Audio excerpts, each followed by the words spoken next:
I'm Andy from In Other Good News, and this is the Good People Podcast.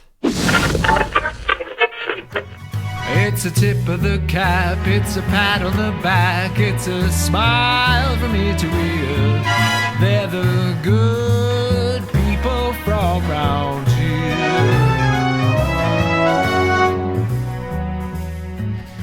Yes, welcome to the Good People Podcast. I'm sitting here with Kate Tapping from Write the World Notebooks. Welcome, Kate. Thank you very much. It's such a pleasure to have you here. And we have actually spoken before, and I'm going to touch on that in a little bit. But you have been creating something called the Write the World Notebooks.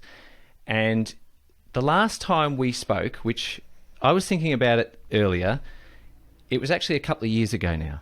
And when we spoke, you had some amazing news about how much you'd donated to charity. And I'm going to play a little clip from that, and then we'll come back in just a moment. So how much money would you have raised with the notebooks since you started? We've raised over $15,500. Wow. And that's all gone to the effective charities tackling global poverty. $15,000 at the time. And that was amazing because we would, within Other Good News, we just started out, we're raising money for charity as well. And we were legitimately blown away by your efforts. Now, since then, you've been featured in The Age, Herald Sun, Australian Financial Review recently, which you saw, and of course on ABC Radio because our Good News correspondent Ruben got you there. Can you give us an update on how much money you have raised through Write the World Notebooks since we last spoke? Absolutely. So when we last spoke, we'd been operating for about a year. That was the $15,000 mark. I'm not quite sure if you just showed that clip to show how many more grey hairs I've got in the 2 years since. Yeah, both of us, I think. Yeah. So we have now raised $106,000 for effective charities tackling global poverty. $106,000. We were blown away by $15,000. That is absolutely incredible. $106,000 for charity. And that is all through the sales of your notebooks. Indeed. Could you hold up a notebook for us? I know if you're listening to this, sorry, you're not going to be able to see. This is the very first notebook we released. The very first one? Yep. It's called Grow Ficus Grow. All of our notebooks have their own names. Mm-hmm. They're designed by different people. When we first started out, we were buying images off Shutterstock for the first few designs. And then we started reaching out to artists, photographers, and asking if they'd like to be involved in our project. And we've had a really great response and positive response from those people, which has been one of the really rewarding things about the project. You've worked with a lot of people, like different artists, and actually you worked recently with Jess McDonald, High Teas, in a collaboration. Jess is great. Yeah, that went really good. Great fan, great fan of the show, Jess. Really great supporter, and that's gone really well. So you're raising all this money, but for those who've never heard of you, let's rewind a little bit because I think, I'm still coming to terms with the $106,000. Can you take us back to what actually created, well, what made you want to start this in the first place? Sure. So probably going back 3 or 4 years before we started the project, I was in my early 40s and I'd been working in corporate communications, mainly in the resources industry for 20 years. And I was having, would we call it a midlife crisis? I'm not sure. But thoughts of what am I contributing to the world? Should I go and take my skills and work for a charity or a not-for-profit instead? And a friend suggested I read some of Peter Singer's work. Peter Singer's an ethicist, and he wrote a book called The Most Good You Can Do and also The Life You Can Save. And in that, one of the theories he talks about is earn to give, which is a theory that we should take our privilege and our education and earn as much money as possible, and then we should give away as much money as we are able to. As you're able to, yeah. Yep. So I read that and I spoke to my husband and he was like, oh yeah, that sounds good. So as a family, we committed to giving 5% of everything we earn away. Wow. So that started this process where at the end of every month we'd work out how much we'd earn as a family, and we'd sit down with the kids and we'd work out, we've got this much to donate, where are we going to donate it to? So The Life You Can Save is a great organisation because it has a website where you can go and look up charities that have already been researched for how effective they are. So we are giving money to effective charities tackling global poverty. They've been vetted by the Life You Can Save. These are the most effective charities in the world. So effective meaning how well they convert a donation into something tangible. Yep, so their projects are making a difference in things like ensuring the world's poorest people have access to clean water, preventing easily curable diseases. Lots of people die from things like diarrhea, malaria.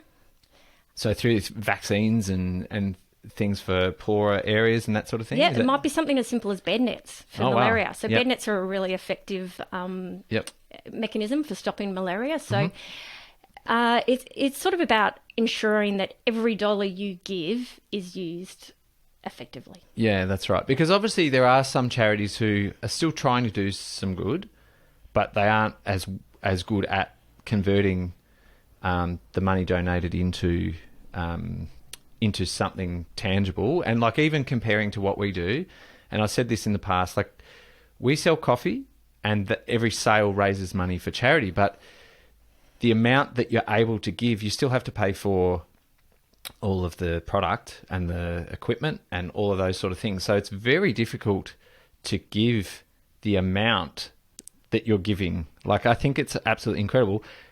100% of every one of your notebooks sold is donated to charity, isn't that right? That's correct. And I guess that's where we went from giving directly to the charities every month to when we started the notebook project, we then put our money into the notebooks, which allows us for every $10 notebook that is sold, that whole $10 is donated to effective charities. For our customers, it's like a really compelling proposition that they might buy 10 notebooks, cost them $100. They get 10 notebooks and they know their $100 is donated to charity. Has gone to charity. So I think it's quite a unique model. It's absolutely unique. I've never heard of anything like it. That's what piqued our interest when we first met because, again, we try and give as much as we can, but 100% is absolutely amazing. So rewinding back, you and your family have decided to give part of your wage each month. Was it every month you decided you'd choose where it would go? Yeah, every month we would sit down as a family, Yeah. So you've decided you're going to do that, and then you went, I'm going to do notebooks. Yeah, well, my sister-in-law came over from Seattle and she gave me this really cute notebook from the Seattle Library where she works. And I was like, that is a great product. That would be quite effective to print. Yeah. Notebooks are great because they're good for postage. They're easy to post. Yes. They're flat. They're cheap to post. Yes. I really love that when you're finished with your notebook, you can put it in the recycling. So we're not adding like plastic tat to the world. Yeah. So that I think that kind of really fits with the ethos of it as well. Whatever else, the notebooks are printed on FSC certified paper. Okay. So you've really thought about like how to, not just like the donation side, but you're also producing a fairly ethical product as well. I think so, and notebooks are useful. Yeah, very. And they're pretty. They are pretty. Do you know? So someone told me this the other day. They bought your notebooks instead of a birthday card. I think right. instead, and they bought the notebook, and instead of buying a birthday card, they wrote their message inside the notebook and then gave the notebook at the same time as a present, which I thought was a great idea because a birthday card you throw away. Yeah. The notebook you keep and write on for a while. And so I've heard a few things like that. A friend who lives in my street, he's a teacher and he's been giving them out this week at school and he's done a similar thing. Yep. And another customer, she bought it for her daughter to get every child in the class to write a message on the notebook pages and to give it to their teacher. They've also been used for conferences. Yep. In hamper packs. Yes. As giveaways. Yep. No, it's a nice simple thing that is easy for people to use, and I think it's great. Do you want to show us a few? Because you've brought a few in to have a look at. You showed us the first one ever. Yep. Number one. And then this one is called Joy. Mm-hmm. This is a painting by Anna Blattman, who's one of my favourite artists. So before notebooks. You were already a fan? I loved Anna Blackman, and I knew I could never afford one of her gorgeous original paintings. Yes. And she was the first artist I reached out to, Yes. and she replied literally within a minute saying, amazing. yes, I'm in. So this is our 4th collaboration with Anna. Her notebooks are one of our most popular sellers. Yeah. And I chose this print especially because of the agapanthus, and I have real trouble with my agapanthus being the only ones in the street that don't flower. And eventually, after 5 years, they flowered, which is why I called this notebook Joy. This is another really popular seller. This is Fearless Girls. We have 2 variations of Fearless Girls, and we released that notebook to coincide with International Women's Day, which has had a really big uptake. I think it's quite a compelling image. There's a bit of cultural diversity in there, and, you know, obviously equality is an important issue. And when we give to charity, we choose a different charity every quarter. Sure. They're always recommended as effective charities by the Life You Can Save, but Yep. we're able to choose a different one every quarter. So in our January to March quarter, where Yep. International Women's Day falls, Yep. we always give to the Fistula Foundation, because that's a charity that really helps women in poor and rural areas. Fistula is a childbirth injury, and it can only be cured by surgery. And if these women don't have this surgery, they're often ostracised from their community, so they can't work, they can't have a family. And the surgery is simple. Okay. Yep. So once they have access to that, they can go back to their community. So every January to March, we give to the Fistula Foundation. And Oh, that's fantastic. And so we've talked about, actually, you've got a couple more. What's the other ones you've got under there? You've got another. this is Pinball Philosophy, which is a photograph by Lee Ladson. And the reason I love it is when I first started the project and I was on social media, and there's just this like really wonderful community of people who are willing to help you. And so someone reached out to me and said, you don't have any professional photos of your notebooks, you need to get some. And I posted something on the internet saying, can anyone help? And Leah Ladson is a photographer in Bendigo, and she got in touch and she said, I will do your photos for you free of charge. Oh, that's beautiful. And she sent, when I saw the photos she sent through of our first 6 notebooks, I did actually cry because the photos were so beautiful. And she does these flat lay photographies from above, and just such a generous lady. And so 2 things. After I saw her photos, I actually did a course with her to do the flat lay photography myself. So she did our first 12 notebooks, and I've done all the photography since done them then. since? Yeah, Oh, because that's she great. trained me how to do it, which is great. And then she got in touch and she said, I would actually really like to do a notebook with you. So we've done 2 notebooks with Lee, this Pinball Philosophy, and another one, A Drop in the Ocean, which is this amazing photo of one drop of water sort of hitting, and you can kind of see the ripples coming out, which once again is sort of like the ethos of the project, that we're doing something little, but, you know, if we all do something little and something kind, the world will be a better place. It ripples outwards. G'day, it's Andy here from In Other Good News, and I hope you're enjoying today's episode of the Good People podcast. Do you know back in 2020 we created Grindhog Day, our very own line of coffee beans that supports the amazing charity Foodbank. Every single purchase of Grindhog Day coffee puts food on the table for vulnerable Australians. But we knew that we couldn't just create any old coffee, we had to create something that would rival the best that is out there. So we've got a blend from Colombia, Brazil and Papua New Guinea, and it's something that I think is purely magical. But you don't have to take my word for it. Why don't we ask these couple of geezers? How's your coffee, Sonny?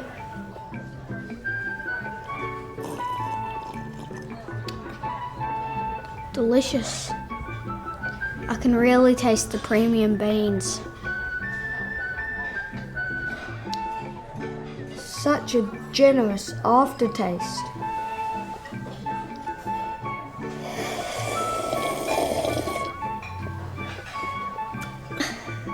Are you old enough to drink coffee? I have a moustache, don't I?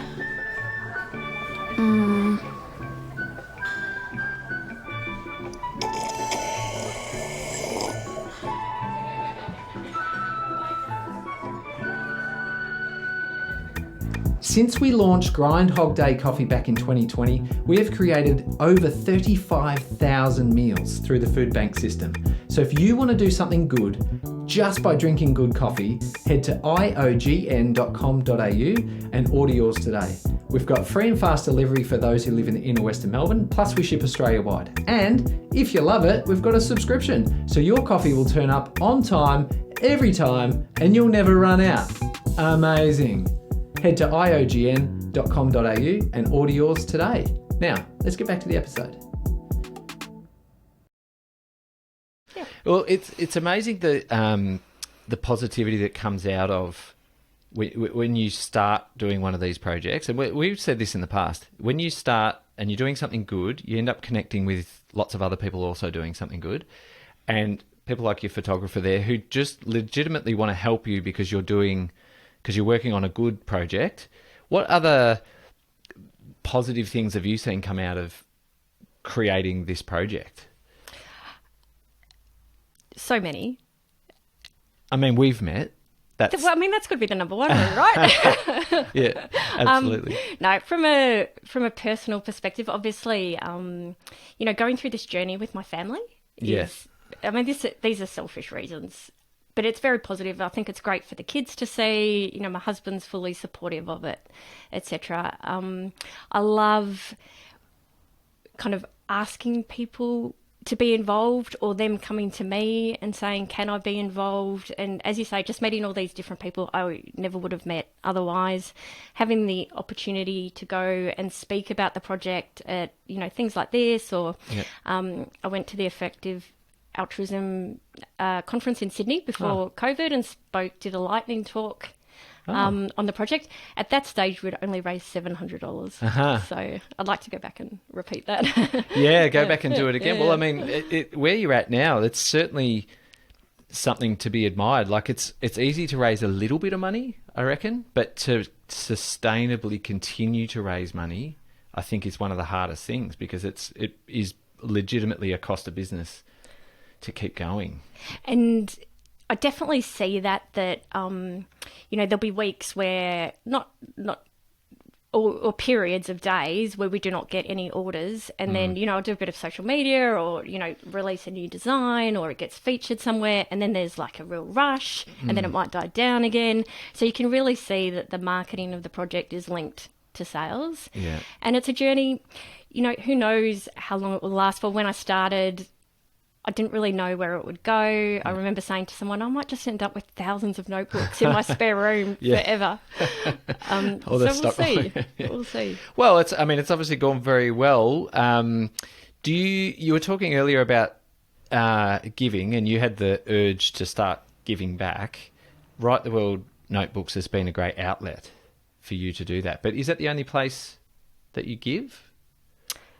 No, I would like to think that I give most of my money I donate to effective charities, but we're all human, and effective charity is about giving with your head, but I don't think you can help but want to give with your heart when you read things about people in our community who are impacted, or the floods or the bushfires. I know when I give money to those charities, it's not effective giving, but I still want to give. And so one way I kind of work with that is to use the notebook project. I will always keep it as a $10 notebook equals $10 to effective charities tackling global poverty. But we've also done campaigns where we've matched another $10 and given to a local, so say the flood relief or bushfire relief. We've done campaigns for both of those. The campaign that you mentioned with Jess, the notebook, that River Red Gum notebook was specifically for flood impacted communities along the river. So we, for those notebooks, for the first 100 of that design sold, the notebook was $10. We gave $10 to effective charities tackling global poverty, and then I gave another $10 to the flood appeals. Oh, wow. So you sort of matched it. Yeah. And so that's a way of, giving with your heart as well. I also like that kind of philosophy of being a good community member, and, so if it means dropping a meal off at a neighbour's or... We saw a lot of that in COVID, didn't we? A lot of community-based goodwill through all sorts of things, like the bread baking and the helping out a neighbour. In fact, a lot of people got to know their neighbours because of COVID, because you couldn't go anywhere else. And we're also busy in the other times of our life before that, especially, that you often didn't know the people in your street. But now all of a sudden people were meeting their actual local community and the within 5 kilometre radius and all those sort of things. I think there's been some good things that have come out as far as that community building. And we know that Australians like to give. Like, you only have to look at that bushfire appeal where that Celeste Barber raised 55 million or something, like, ridiculous. But you saw the problems that it caused downstream, because they didn't know how to. It was to one particular organisation, New South Wales Fire Brigade, I think, and then they had to work out how to distribute it. And I guess that's where your effective charity comes into it, doesn't it? Like, that's, exactly. Well, I think for an individual, it's really hard to know, like, to do that research into, like, those people were giving with their heart, doing the right thing, but not really knowing where the money went. And the thing I love about the Life You Can Save is they've done all that hard work for you. There's also something cool on their website where you go in and you can look at the different charities, and they've got a calculator. So you can say, okay, if I give $100 to that charity, what will it do? And it might say it will provide 20 families with bed nets, protecting them from malaria for 3 to 4 years. Yep. And you're like, I can protect like 80 people for 3 years from malaria. So it's really quantifiable, which I think is, for someone like me, I think it makes a big difference. That's why, I mean, we love that as well, which is like we give to Foodbank, and we love it because we know that every dollar we donate creates 2 meals. Perfect. And you can say, like, we literally have bags of coffee, and we say that bag of coffee will create an evening meal for 4 people. Love it. It makes sense in your head. So I really like that concept of being able to relate it back to something physical and tangible. So moving forward, what do you want to do?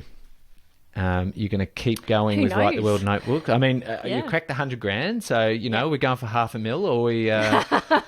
What do we do? Let's chat in 2 years, and I'll tell you. Yeah. Who knows where it will take us. Yeah.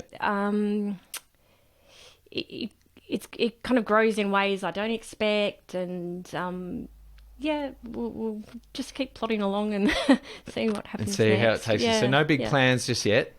But will we see Write the World Notebooks continue on in 2023? We're going to see some new products, are we? Or? Absolutely. I'm working on one at the moment. I don't want to say too much about it. Under wraps, yeah.